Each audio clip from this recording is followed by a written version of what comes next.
La Bible dit que les morts en Christ vont ressusciter un jour. Gloire à Dieu. Et puis la Bible dit que nous, les vivants, qui serons restés, on partira avec eux. Et amen, les chrétiens.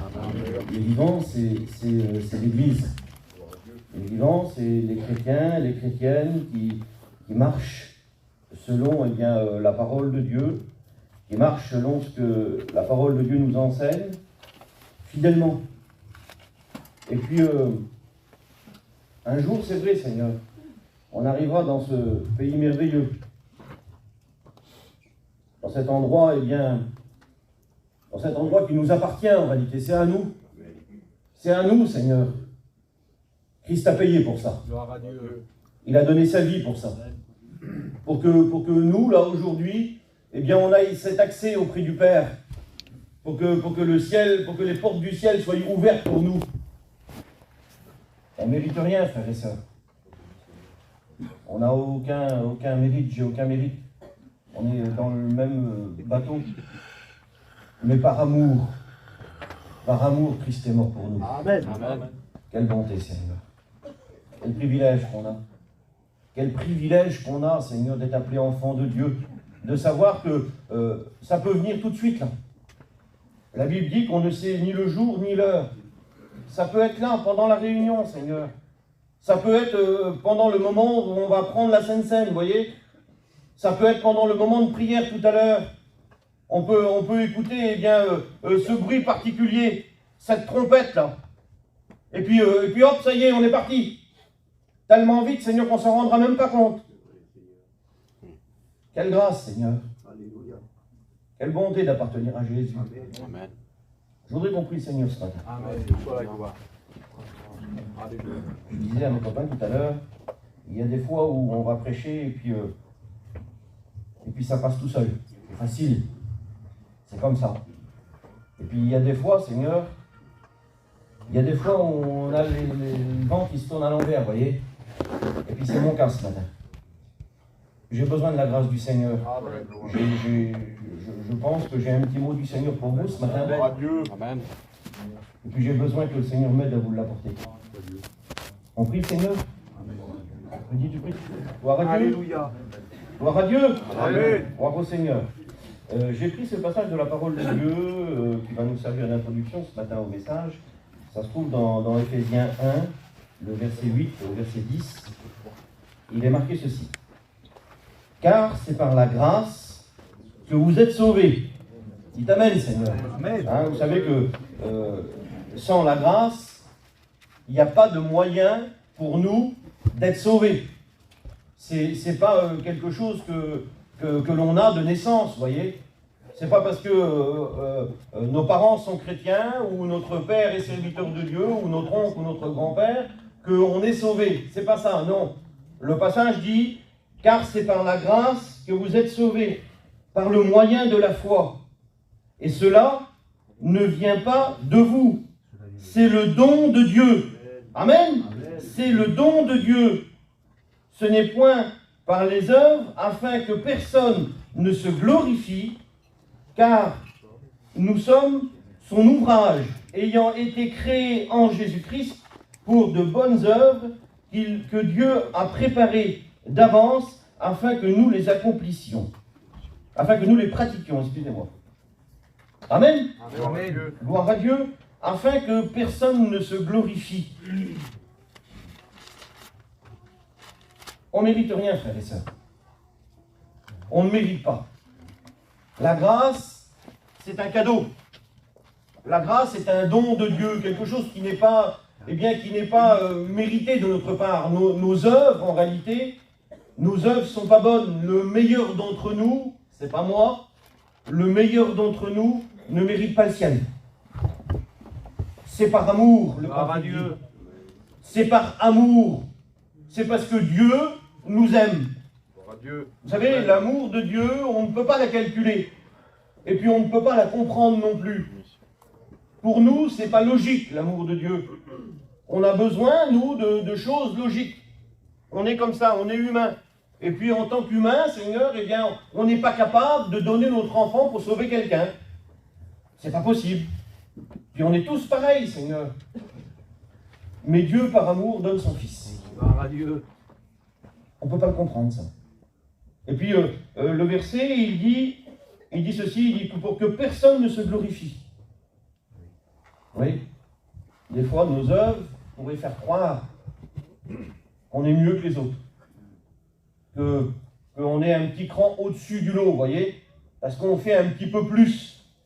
Parce que on travaille un petit peu plus, écoutez, pas dans le matériel, hein, dans le spirituel, dans l'œuvre de Dieu. Dans l'œuvre de Dieu, des fois, eh bien, il y en a qui sont un petit peu plus zélés les uns que les autres, qui vont faire un petit peu plus de choses, béni soit Dieu. Mais ça ne nous ouvre pas le ciel. C'est pas ça qui nous sauve. C'est cet amour de Dieu qui nous sauve. Amen. Et puis, j'ai regardé un petit peu ce que ça voulait dire glorifier. Et puis quand on regarde le mot glorifier, ce qui sort en premier, c'est rendre gloire à Dieu. Vous voyez ? Quand on veut glorifier quelqu'un ou quelque chose, eh bien le premier mot, quand on regarde, eh bien c'est rendre gloire à Dieu. Ça lui appartient, ça. La gloire est à lui. La gloire n'est pas à un homme. La gloire n'est pas à un mouvement. J'aime la mission comme vous. J'aime l'Église comme vous. Mais ce n'est pas l'Église et ni la mission qui nous sauve. C'est Jésus-Christ qui nous sauve. Amen. C'est lui qui nous donne cet accès au ciel, là. C'est par son sacrifice à la croix, Seigneur. Ça n'a pas été facile. Ça n'a pas été simple pour Jésus. C'est facile pour nous. On monte dans notre auto, on fait quelques kilomètres, hein, on n'est pas bien loin des salles. On vient et puis les salles sont chauffées, des fois de trop, hein, on éteint les feux, vous voyez. On est bien là. On passe un bon moment, dehors il fait froid. Mais ça n'a pas été simple pour Jésus. Comme Jésus est arrivé à Gethsémanée, l'angoisse l'a saisi à un tel point que des grumeaux de sang vont couler de son front. Vous voyez ? c'est ces dernières 24 heures au Seigneur. Et il sait tout ce qui va se passer. Il sait tout ce qui va arriver. Il le sait, le Seigneur. Et pour lui, ça a été difficile. Difficile de dire, eh bien, je suis le chemin, je suis la vérité, je suis la vie, et nul ne vient au Père que par moi. Ce n'étaient pas des mots en l'air, c'était des mots calculés, réfléchis. Il savait ce qu'il disait, Jésus. C'était pas moi, Seigneur, j'ai des faibles moyens, mais lui, il est tout puissant, et il savait ce qui allait venir. Il savait qu'il allait donner sa vie pour nous, pour moi. Afin que ce matin, dans l'église de Rennes, là, eh bien, qu'on puisse participer au culte. Afin qu'on puisse prendre le pain et le vin. C'est un effet de sa bonté et de son amour. Le mot glorifier veut dire célébrer avec éclat. Quelque chose de grandiose. Vous savez, des fois, on vient à la réunion, Seigneur, et puis il semblerait qu'on est presque muet sur notre chaise. Ça vous arrive, ça m'arrive. Et puis, j'ai pensé à cette femme, quand elle vient dans le temple, et puis qu'elle murmurait simplement. Le Seigneur connaît tout. Mais quand on veut le glorifier réellement, c'est le célébrer avec éclat. Et la Bible dit, ouvre ta bouche et crie à plein gosier. Pas crier dans le monde, Seigneur, non. Crier pour glorifier Jésus, pour lui rendre gloire, pour lui dire merci. Merci, oui, on peut dire merci à Jésus. On a le droit de le faire, Seigneur. Dans le mot célébrer, il y a le mot honorer. Et puis ce matin, écoutez, malgré que ça n'a pas été très très difficile pour nous, eh bien on vient honorer Jésus de notre présence. On est là pour l'honorer ce matin. Le but du culte d'adoration, le mot le dit, c'est de l'honorer, c'est de lui témoigner notre amour, notre remerciement, notre envie en réalité qu'on a de s'approcher de lui. L'homme de Dieu disait, m'approcher de Dieu, c'est mon bien. Et puis pour nous, ce matin, c'est toujours d'actualité, Seigneur. Pour nous, ce matin, quand on vient à la réunion, quand on s'approche de Dieu, eh bien c'est notre bien. C'est le moment particulier où on va passer, où on va être un petit peu déconnecté du dehors, normalement. Hein. La Bible dit qu'on doit être là, corps, âme et esprit. Et puis on ne pense pas aux choses du dehors, on va se concentrer sur Jésus, se concentrer sur sa parole, afin de sortir de ce lieu tout à l'heure avec quelque chose de plus dans notre vie. Pas Jésus est un plus, on a Jésus, il est un tout Jésus, mais quelque chose de plus dans la parole, quelque chose de plus en lui. Dans le mot glorifier, il y a le mot louer, il y a le mot exalter, exalter son nom, et puis c'est ce qu'on veut faire ce matin. Gloire à Dieu. Je ne vous cache pas que je suis emprunté un petit peu ce matin. On n'a pas que des choses faciles à dire tout le temps.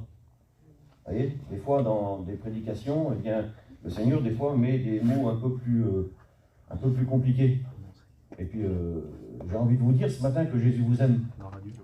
Il vous aime, le Seigneur. Il n'y a pas de souci. Mais il a quelque chose de particulier, le Seigneur.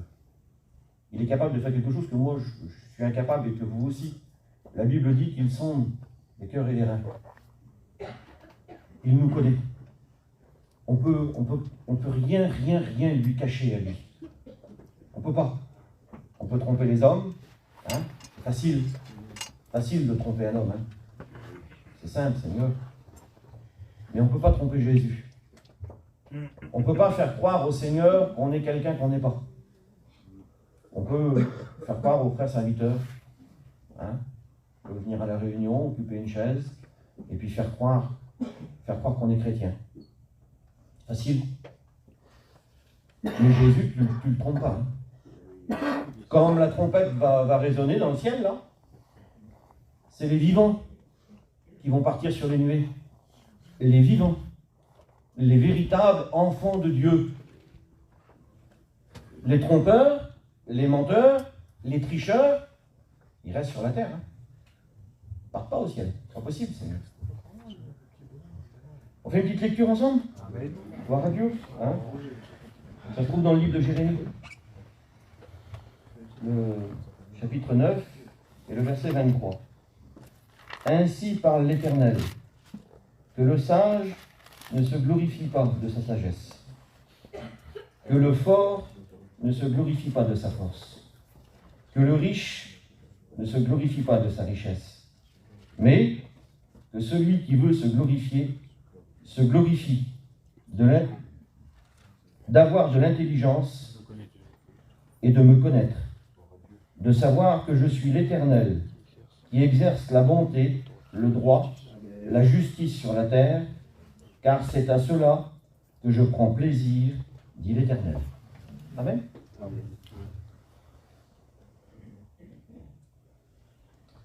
On a un petit peu trop tendance à se glorifier, frères et sœurs.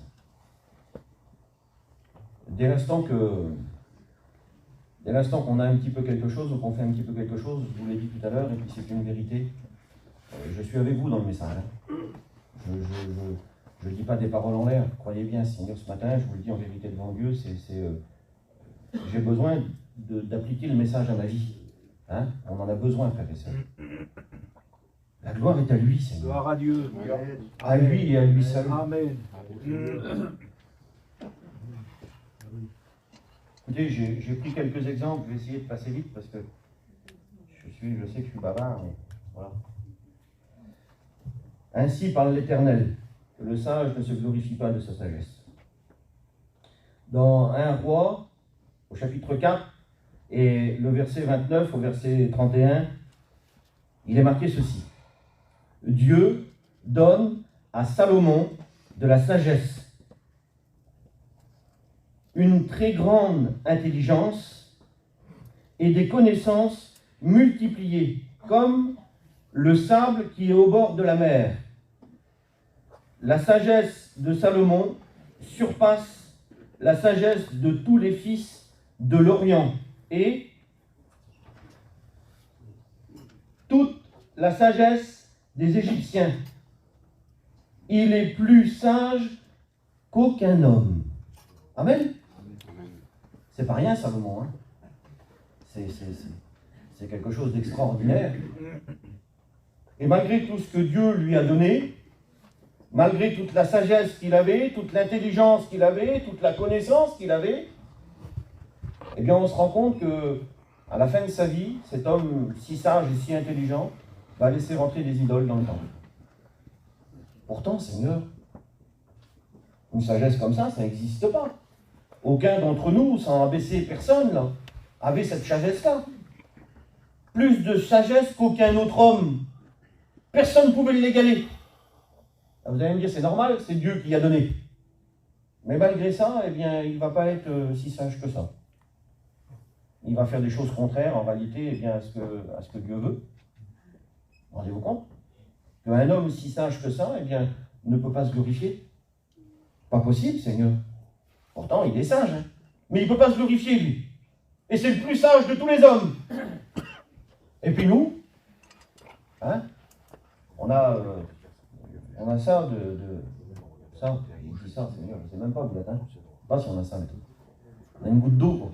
On n'est pas grand-chose, hein. On n'est pas trop sage. On a tendance à vite, hein. Allez, hein. Viens me piler sur le pied, tu vas voir. Ouais, je suis gentil, mais je ne suis pas toujours sage. Hein. On a besoin ce matin de demander au Seigneur. Alléluia. On a besoin ce matin réellement de demander à Dieu. Vous savez, j'ai préparé le message à cause du message de Pico de la semaine dernière. J'étais assis à côté de Pico, quand il a fini de prêcher, puis c'était un très bon message. Et puis j'étais assis à côté de lui, puis j'ai dit ça à Pico. J'ai dit, Pico, on n'écoute personne demander pardon. Tu te rappelles, Pico? J'ai écouté plein de personnes qui ont dit gloire à Dieu. Gloire à Dieu, gloire à Dieu. C'est bien, Seigneur, c'est ce que je suis en train de vous dire. Il faut rendre gloire à Dieu. Mais de temps en temps, frères et sœurs, on a besoin de demander pardon au Seigneur. Hein. N'ayons pas une trop haute opinion de nous-mêmes. Ne croyons pas qu'on a de la sagesse comme Salomon, on n'en a pas. Et puis malgré la sagesse que lui il avait, il n'était pas si sage que ça. On a besoin de temps en temps de dire Seigneur, je te demande pardon. De dire Seigneur, regarde ma vie, comment qu'elle est, parce que je vous le dis, devant Dieu, c'est vrai, le Seigneur, il nous connaît mais beaucoup mieux que nous, Seigneur. Chaque petite pensée qu'on peut avoir, il la connaît. Ah oui, le plus fort des scanners, c'est les yeux de Jésus. Le plus grand des scanners, il jette juste un petit coup d'œil sur nous, bam, ça y est, c'est tout, le Seigneur. Oui. Et puis nous, on est là, et puis gloire à Dieu, gloire à Dieu, gloire à Dieu. Merci Seigneur pour les gloires à Dieu. Je continue? Amen. Gloire à Dieu. On va le dire, gloire à Dieu ce matin. Il dit que le fort ne se glorifie pas de sa force. Alors vous avez bien compris. Je vais vous parler de Samson 2 secondes. Pas faire autrement. Hein. Dans le livre des Juges, au chapitre 14, et puis même avant, mais au chapitre 14, eh bien ça démarre réellement. Et puis vous voyez l'histoire de Samson. L'histoire de Samson, vous la connaissez, vous l'avez entendue, les frères l'ont annoncé des dizaines de fois, et puis on l'écoutera certainement encore des dizaines de fois, si le Seigneur me permet. C'est une histoire merveilleuse. Il n'y a pas d'homme aussi fort que cet homme-là. Il n'y a pas d'homme plus fort que lui, c'est pas possible. Quand Dieu le saisit, là, quand l'Esprit de Dieu est sur lui, il est capable d'attraper 300 renards à la course. Je crois qu'il n'y en a aucun d'entre nous qui est capable d'en attraper un seul. Hein. Lui, il en attrape 300. Il est capable de tuer 1000 hommes avec une mâchoire d'âne. À un contre un, on a du mal. Imaginez-vous, il en tue 1000. Hey, tu ne peux pas être plus fort que Samson. Hein. C'est pas possible, Seigneur, c'est pas possible. Et puis il est capable de prendre les portes de la ville de Gaza, là, et puis de les porter sur une montagne. Alors j'ai jeté un petit coup d'œil. Il y a à peu près 60 km de là où c'est qu'il les emmène. Imaginez-vous un petit peu la puissance de cet homme-là. Et puis les portes, là, ils font quelques tonnes. Hein, c'est pas les portes là. Croyez-moi. Hein. C'est des grosses portes en bois avec une armature en fer, et puis ils font des tonnes, les portes. Et lui, il les met sur ses épaules, et puis il les emmène à 60 km en haut d'une montagne. Hein. Pas sur la plaine, hein, en haut d'une montagne. Imaginez-vous la puissance qu'il a sans sang. Pas faire plus fort, Seigneur, c'est pas possible. Et malgré tout ça, devant une petite femme, là, il va révéler tout, lui. Ouais, pourtant, il est fort terrible, Seigneur. Et puis le monde, le diable, l'adversaire, là, avec toute la force qu'il a sans sang, eh bien, il va y crever les yeux. Ah oui, Seigneur. Le diable veut nous crever les yeux, frères et sœurs. Ce qu'il veut faire, il veut te faire croire que tu es le plus fort. Ah oui, tu es capable de prier 3 minutes. Tu es le plus fort, tu pries 3 minutes. Il n'est pas plus fort que toi. Le diable, il te crève les 2 yeux, là, et puis il te dit continue. Il dit prie surtout pas 4 minutes, prie 3 minutes, t'en as assez. Ne croyez pas que vous êtes fort. La Bible dit que c'est quand on est faible qu'on est fort. Quand on se voit petit, qu'on est grand. C'est pas quand on se voit grand qu'on est grand, Seigneur, pas du tout. Hein. Plus qu'on se verra petit et plus qu'on sera grand devant Dieu. On a besoin d'être tout petit. Parce que plus on va être petit, plus c'est lui qui sera grand. Pas nous on ne doit pas avoir la première place. C'est Christ. C'est lui notre force. Il est notre force. C'est notre espérance. On espère en lui. On a placé notre espérance en Dieu. Pas dans notre propre force, Seigneur. Il y a des hommes forts qui tombent. Il y en a plein. Et puis je rentre pas dans les détails, c'est pas intéressant. Il y a des serviteurs de Dieu qui tombent. Puis c'était des hommes forts en Dieu. Il y a des hommes forts en Dieu, il y a des serviteurs de Dieu qui étaient forts en Dieu. Et puis le tout d'un coup de la vie, il frappe, le diable il vient, il creve les yeux, là, il voit plus clair, et puis il tombe. Comme ça ensemble. Attends, il était fort, hein. Il est appelé le petit soleil. Imaginez-vous un petit peu. Un homme terrible.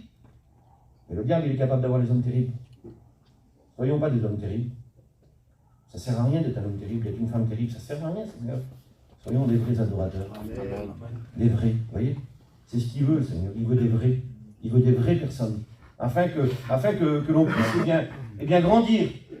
Si on est le plus grand, on n'a pas besoin de grandir. Mais si on n'est pas le plus grand, ben, il faut qu'on grandisse, Seigneur. Hein? On a besoin de grandir ce matin.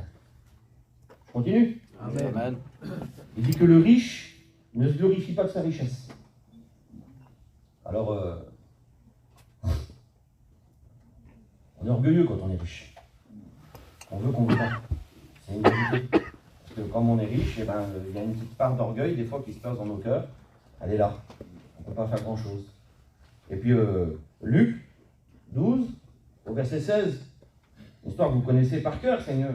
Et j'ai pris cette histoire-là pour juste vous montrer en réalité que l'on ne doit pas se glorifier, que l'on ne doit pas s'attirer à nous la gloire.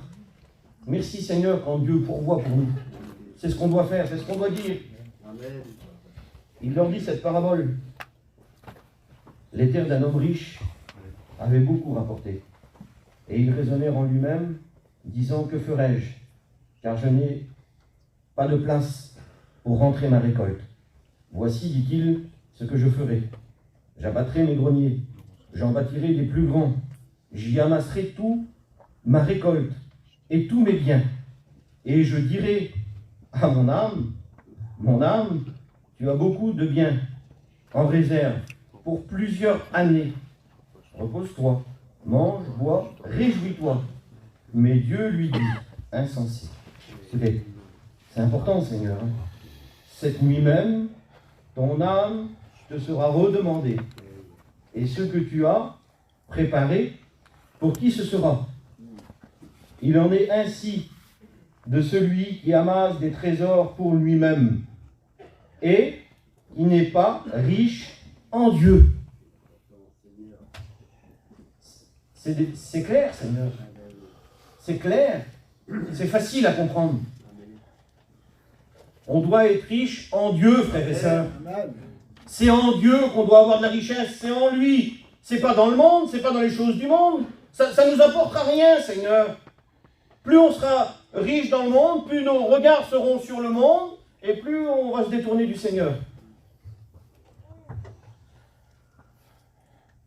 Comme Jésus, il est au bord du lac, et qu'il va monter dans la barque de Pierre, avant d'enseigner la foule, il va lui dire quelque chose de particulier. Il va lui dire, détache la barque et éloigne-toi.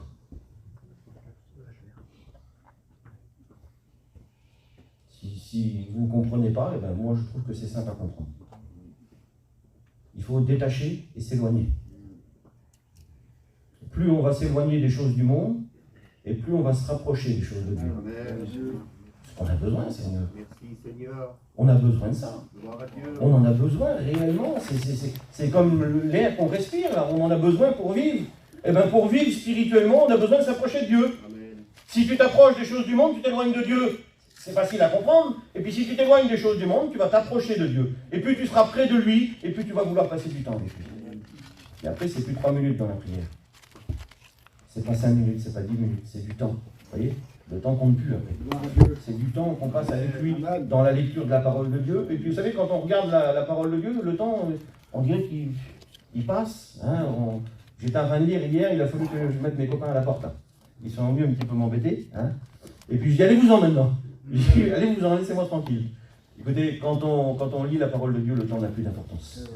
Quand on est en communion avec le Seigneur, le temps n'a plus d'importance. Quand on trouve plaisir à louer Dieu, le temps n'a plus d'importance. On s'approche de lui.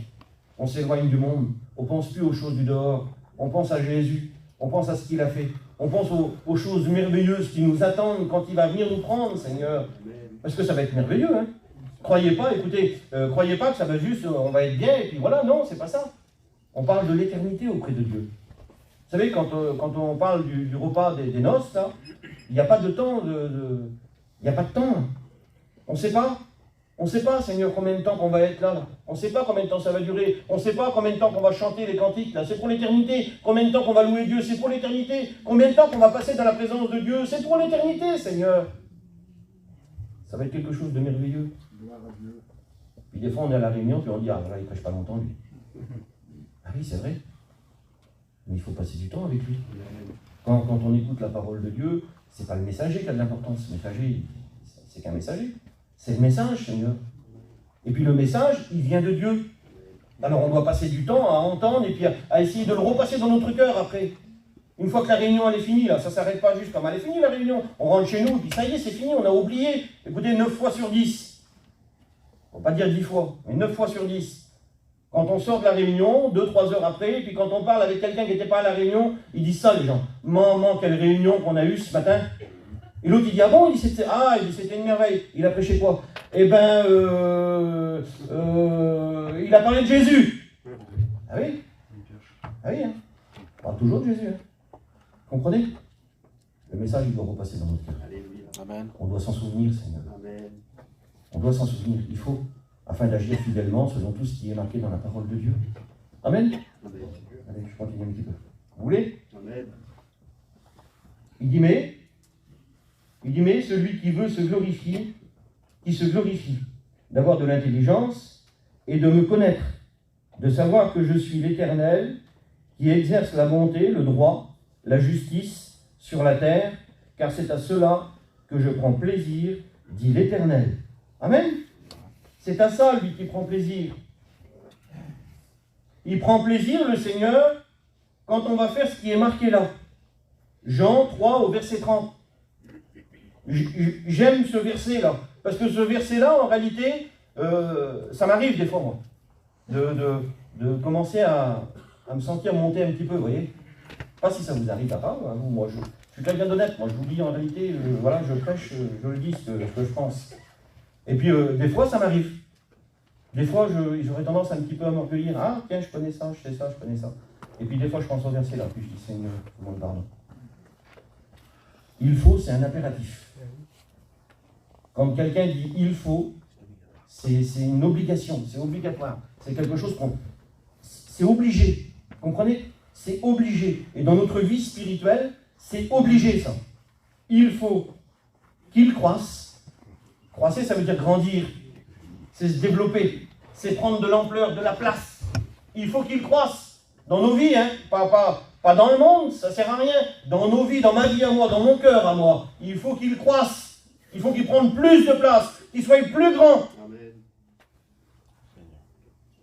Et il faut que je diminue. Si je ne diminue pas, Seigneur, il ne peut pas grandir. Si c'est toujours moi, c'est un mot que j'aime pas, j'en ai horreur de ce mot-là. Moi et je. Alors moi j'ai fait ça, moi je vais là-bas, moi je travaille pour Dieu, moi je vais, pardonnez-moi les copains, moi je vais mettre les campings, moi je vais faire la réunion, moi je vais évangéliser, moi je vais témoigner. Moi. C'est pas toi, c'est lui. Alléluia. Comprenez? C'est son œuvre à lui. Amen. Hein, Picot, les copains, Boulette, excusez-moi, l'église là, c'est pas à mes frères là, c'est à Dieu. Amen. C'est l'église de Jésus. Gloire à Dieu. Et c'est pas les chrétiens des frères serviteurs de Dieu, c'est les chrétiens du Seigneur. Amen. Comprenez?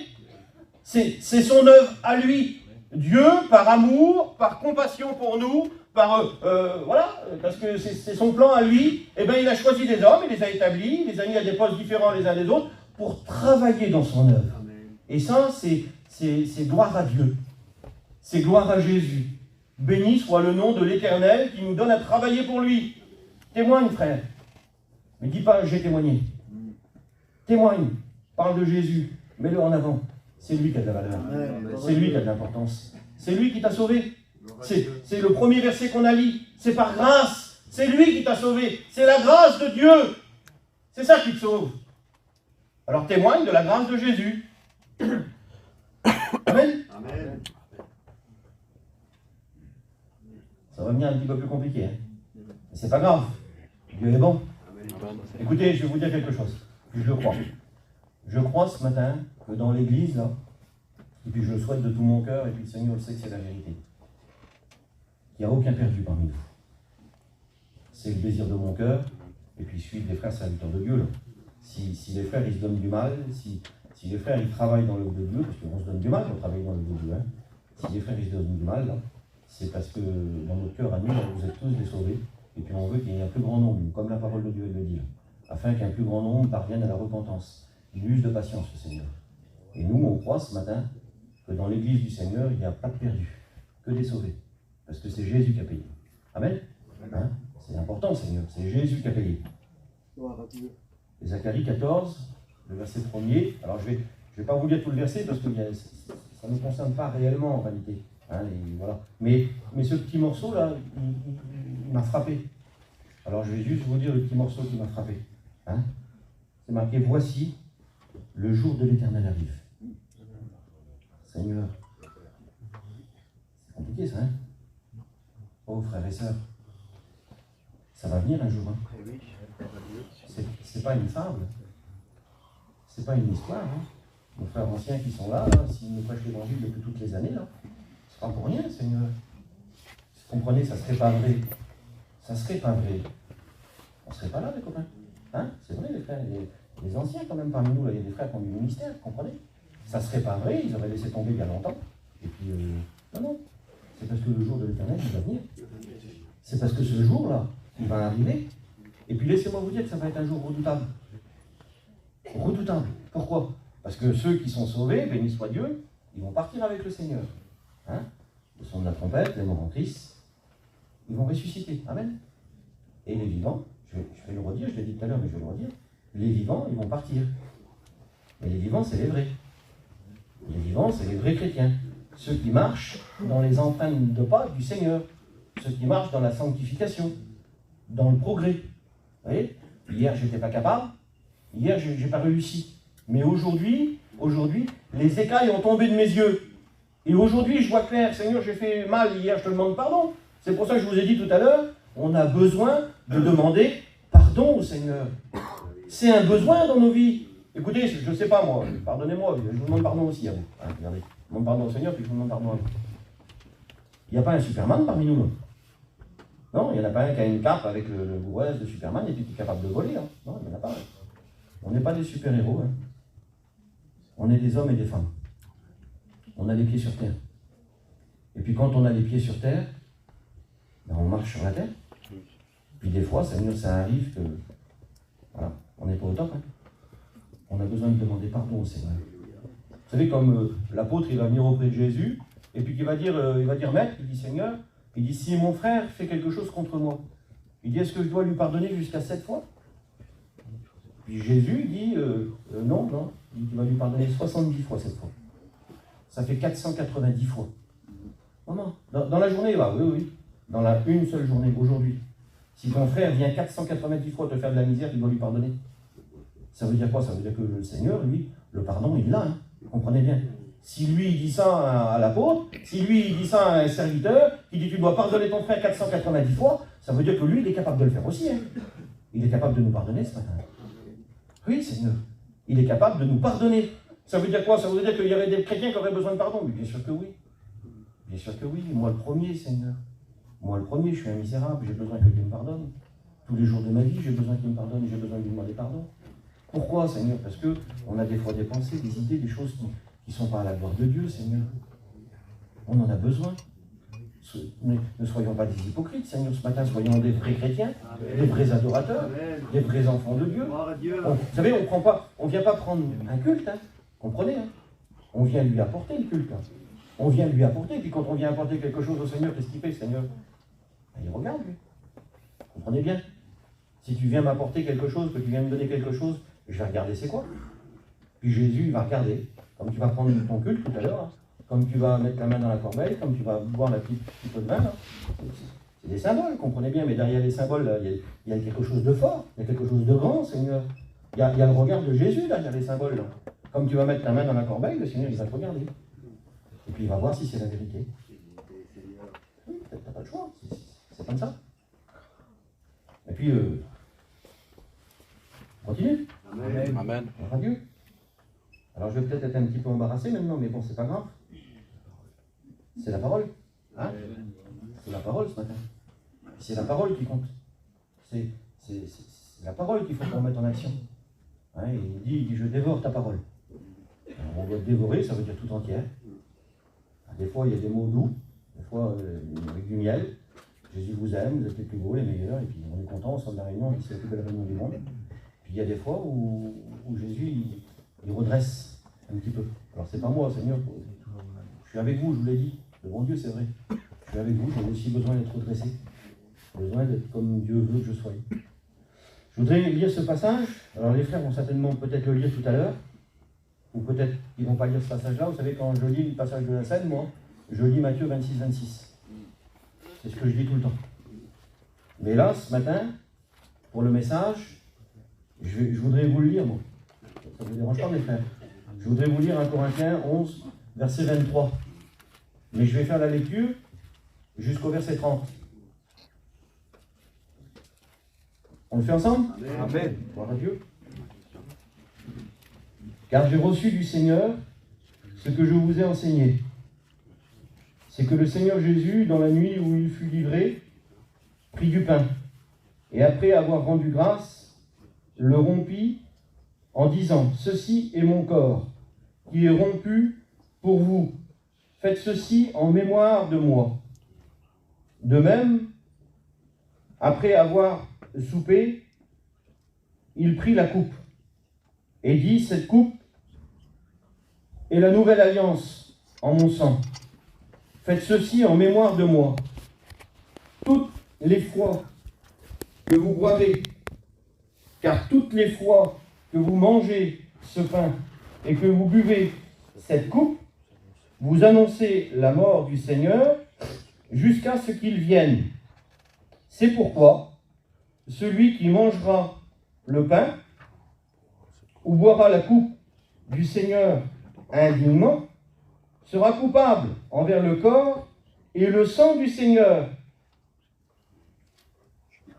Que chacun, donc, s'éprouve soi-même, et qu'ainsi il mange du pain et boive de la coupe.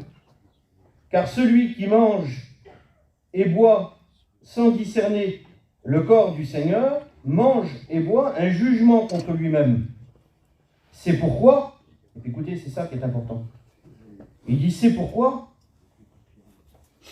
c'est pour cela, excusez-moi, c'est pour cela qu'il y a parmi vous beaucoup. Écoutez, il y a des frères qui disent ça. Alors chacun va penser ce qu'il veut.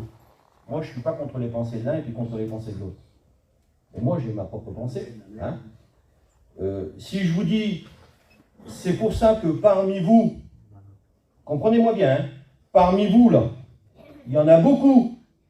Hein, c'est ce qu'il est en train de dire, le verset là. Hein. Comprenez bien ce que je veux vous faire comprendre. Hein. C'est pourquoi parmi vous, il y en a beaucoup d'infirmes et de malades, et qu'un grand nombre sont morts. Alors dites pas Amen, parce que voilà. Mais comprenez, Seigneur. Allez, je vais prendre Eric. Si je dis Eric, t'es malade, t'es infirme et t'es mort. Si t'es mort, je ne peux pas te parler, Eric. On est d'accord? Oui, tu peux répondre. Donc pour moi, et ça c'est pour moi, c'est personnel, hein, il y en a qui disent que c'est charnel, je veux bien, mais pour moi c'est spirituel. Pour moi c'est spirituel. Ça veut dire que dans l'église du Seigneur, spirituellement, vous comprenez, hein, c'est pour moi. Spirituellement, il y a des malades et des infirmes.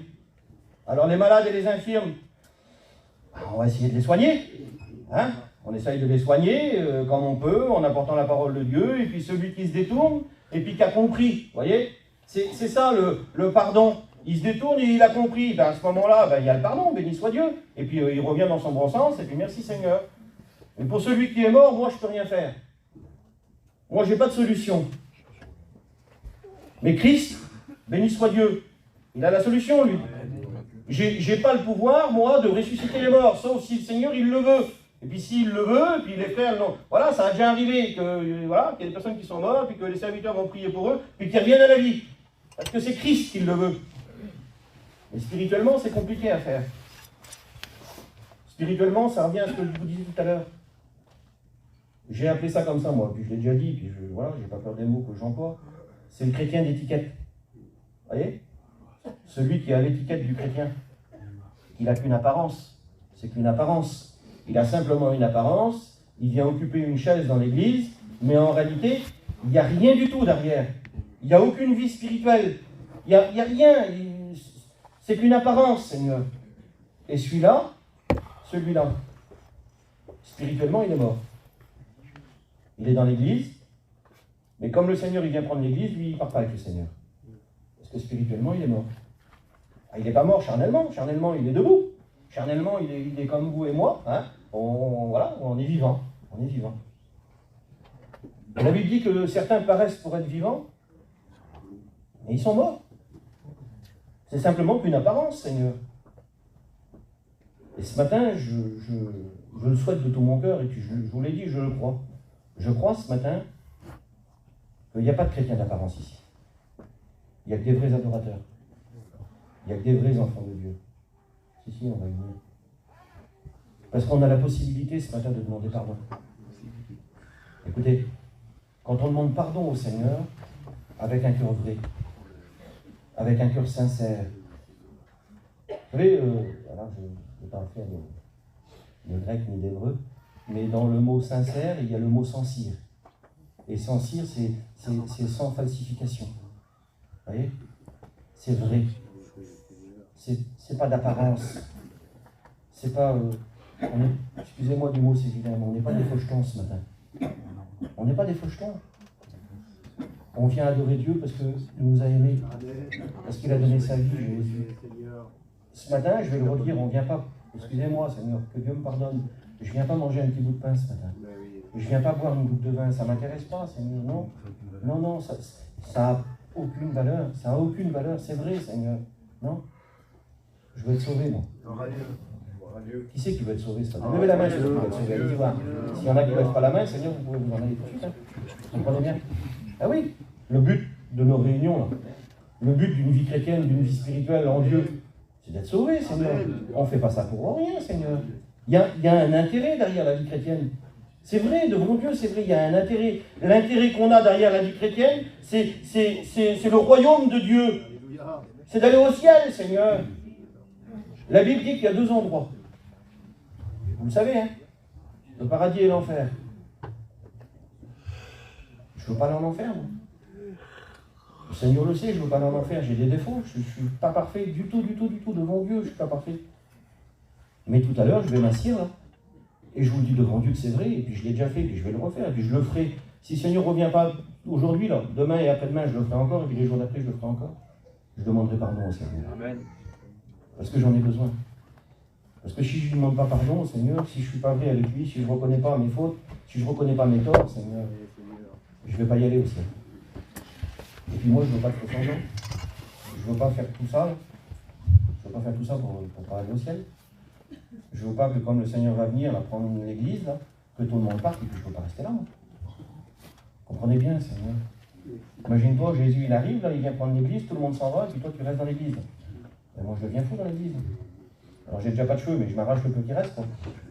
Vous comprenez? Ben oui, Seigneur. Quelle panique. Quelle panique. L'église du Seigneur, elle s'en va auprès de Dieu pour toute l'éternité, dans la paix, dans la joie et dans le bonheur. Et toi, tu vas en enfer. Oh, faut pas avoir peur des mots ce matin, Seigneur. Si tu ne corresponds pas à ce que la Bible dit, tu vas en enfer. Il n'y a pas d'autre solution, il n'y a pas d'autre moyen. Le seul moyen, c'est Jésus. Amen. La seule porte de secours que tu as. Il y en a des portes de secours, là. Il y a les petits panneaux, vous voyez, sur les côtés, là. C'est Jésus, la porte de secours pour nous. C'est lui. Alors, s'il faut se mettre à genoux pour le supplier, je t'en supplie, Seigneur, pardonne-moi. Seigneur. Faut pas avoir honte. Faut pas te croire trop intelligent, faut pas te croire trop sage, ou trop riche, ou trop fort. Non, non, Seigneur. Faut te voir tout petit. Et si tu te vois tout petit, je te le dis en vérité devant Dieu, il va t'élever. Amen. Il va t'élever. Il va te donner des choses que tu n'imagines pas. Il va faire des choses pour toi que tu n'imagines pas. C'est la parole de Dieu qui le dit. Je vous lis encore un petit verset, et puis après, je vais arrêter, on va prier le Seigneur, hein, ça fait pas mal de temps que je vous parle, mais néanmoins, c'est la parole. Amen. Amen. Amen. Alors j'ai hésité. Hein, j'ai hésité à le mettre, le verset là, mais néanmoins, voilà, il est là. Éphésiens 5 au verset 14. Hein. C'est pour cela qu'il est dit, réveille-toi, toi qui dors, relève-toi d'entre les morts, et Christ t'éclairera. Donc ça veut dire quoi, Seigneur? Relève-toi d'entre les morts. C'est possible. Ben oui, c'est possible. Il dit, toi qui dors. Si tu dors, tu n'es pas encore mort. Mais si tu ne te relèves pas, c'est fini. Si tu ne te relèves pas, tu vas mourir réellement, tu ne pourras plus après. Mais si tu te relèves, là, c'est Christ qui va t'éclairer. Amen. C'est Christ qui va t'éclairer. Il est la lumière du monde. C'est lui la lumière, il est la lumière du monde. Et puis il dit vous êtes des lumières dans le monde. Dans le monde, on est des lumières, nous. On doit éclairer, frères et sœurs. Et ce matin, on a besoin de voir clair. On a besoin d'être éclairé par le Seigneur. On a besoin que Jésus nous éclaire. Et puis sa parole, écoutez, sa parole, c'est une lumière sur notre sentier. C'est vrai, c'est pas vrai. C'est la vérité, c'est une lumière, sa parole. Et puis si la parole, ce matin, elle nous parle comme ça, eh bien laissez-moi vous dire, c'est parce qu'il y a des besoins. C'est parce qu'il y a des personnes qui ont besoin ce matin. Alors je ne sais pas, moi, Seigneur. Je ne veux pas vous mettre mal à l'aise. C'est pas mon but. Le Seigneur le sait, c'est pas mon but. Mais je veux pas que tu sois perdu, moi. Puis mes copains, là, veulent pas non plus. Il n'y a pas de serviteurs qui veulent qu'un chrétien ou une chrétienne soit perdu. Ça n'existe pas, Seigneur. Alors la Bible a dit arrachez-les du feu.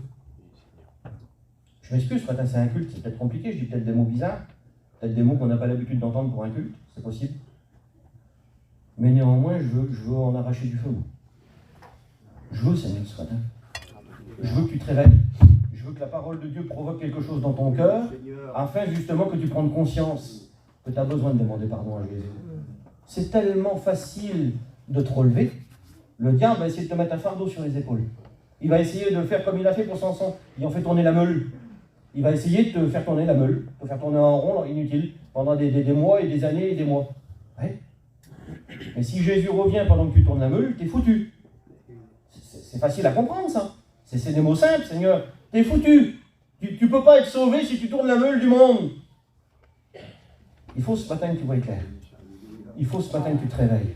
Il faut ce matin que tu prennes position devant Dieu. Il faut ce matin que tu sois un homme de Dieu, que tu sois une femme de Dieu, que tu dises, Seigneur, j'ai besoin de te demander pardon.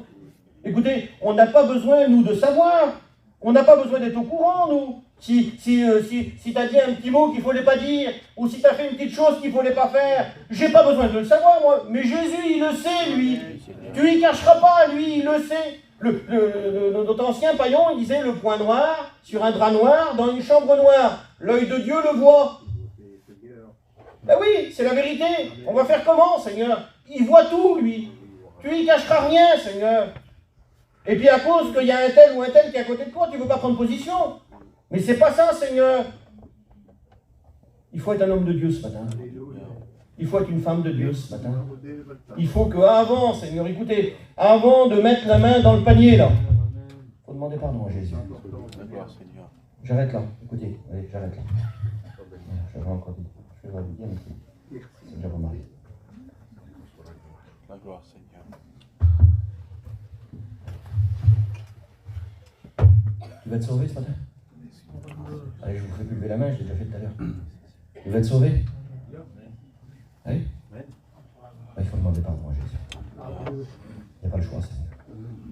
Le meilleur d'entre nous doit demander pardon au Seigneur ce matin. Et puis si tu en as besoin, si tu voudrais qu'on le fasse ce matin, si tu voudrais qu'on prie pour toi, qu'on t'aide, il y a peut-être des personnes qui ont besoin qu'on les aide, Seigneur.